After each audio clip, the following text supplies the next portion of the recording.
I've spent the last 20 years working in the energy and clean tech sector, and founded Connected Energy around about 5 years ago. Connected Energy develops energy storage systems that use second life electric vehicle batteries from electric vehicles and installs those within stationary energy storage systems.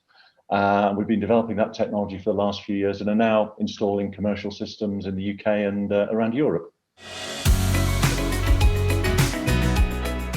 Prior to founding Connected Energy, I was involved in undertaking or managing quite a few trials for electric vehicles and EV charging infrastructure.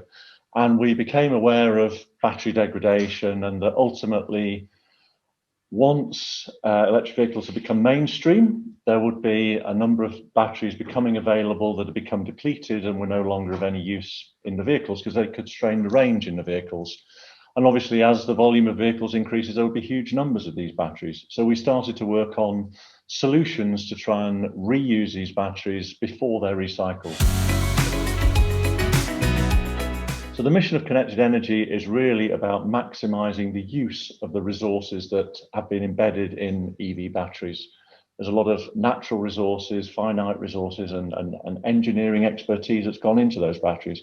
So we want all of that to be fully capitalised upon before they're ultimately recycled.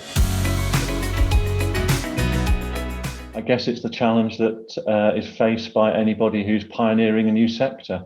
So just about everything we do hasn't been done before. And I guess the real challenge is to do with the fact that it's not just a technology solution.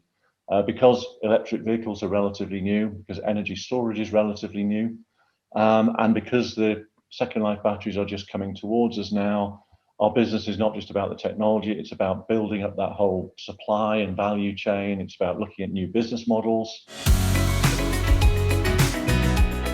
We're at that stage where we have to prepare our business for growth, I guess. So we're scaling up the technology, building our team, making sure that our team's got the right skill sets and the right structure for growth. And really focusing on making our business robust, ready to take that growth in a couple of years' time. We're obviously an energy storage business, but I think we're also very much a circular economy business. And I think we regard ourselves as pioneering circular economy in relation to EV batteries. And you know, I think what's important to us is, when people ask us, you know, is it viable to give batteries a second life? You know, the answer really is, well, is it appropriate not to give them a second life?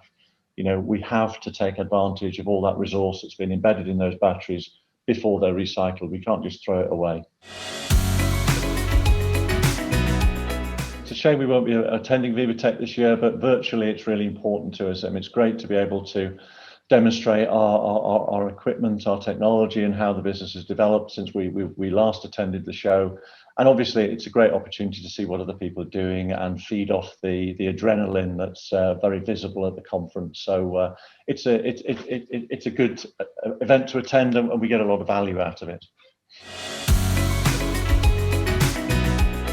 Our experience so far has been great. You know, we've had a lot of interest in the business. We've been able to meet a lot of people who are potentially investors in the business, but also, I guess, met with a lot of other startups who have technology and business models that sort of fit with ours. At the moment, we're consolidating the business. We're getting ready for growth. The next part of it will be replicating our business model in different parts of the world, scaling up our storage and deploying a large number of systems. I think it's really important to get the right set of investors and the right group of people around the table. We're sitting here hopefully close to the end of the COVID pandemic, and I think as a startup, as a small company, as a company who's aiming for internationalization, the fact that we're doing all this virtually is fantastically important and is fantastically liberating for small businesses.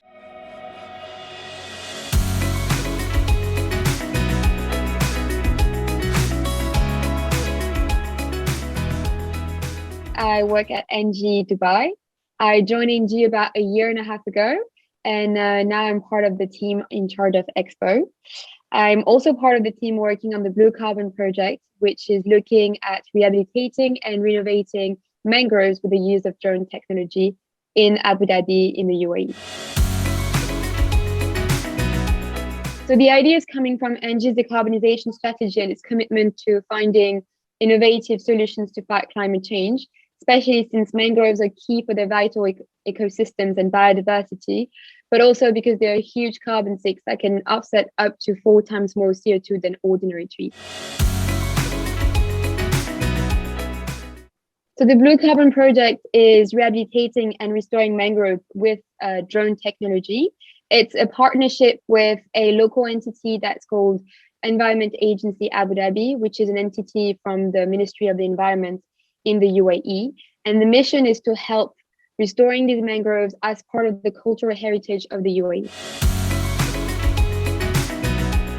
So our main challenge is because this project is a pilot project, it has never been done before in the world successfully. Our main challenge is to make it work, to have the highest success rate as possible, and to find the best technology to make it the most successful as we can. So the next step for the project is first the second planting in the UAE that will take place in November 2021. But we're also looking at developing the project in other countries in the region, but also elsewhere, and finding local partners to do that with. The Blue Carbon project is participating into making this world more responsible because mangroves are key for the local diversities and ecosystems. On top of that, there are also huge carbon sinks that can offset up to 4 times more CO2 emissions than ordinary trees. And in that, they have a huge environmental impact. I'm here to present the Blue Carbon project and learn more about ENGIE's innovative solutions and in general, innovative tech solutions that are presented here. What I'm discovering here at VivaTech is so many innovative tech solutions that I've never seen elsewhere, and I'm really excited to see how they will take place in the world after this event. I'm actually very excited to think about the Blue Carbon project in 10 years because mangroves are adults at about 30 years. So in 10 years already, the environmental impact of this project will be so much bigger than right now. And it goes the same for the next 10 years and the 10 years after that. So I'm actually very excited about that. I'm also very excited to think about the project in 10 years and think that maybe it will be developed in other countries and it will be as successful as it is here in the UAE. So persist, be passionate, and be organized. Let's keep using and finding innovative tech solutions to help fight climate change.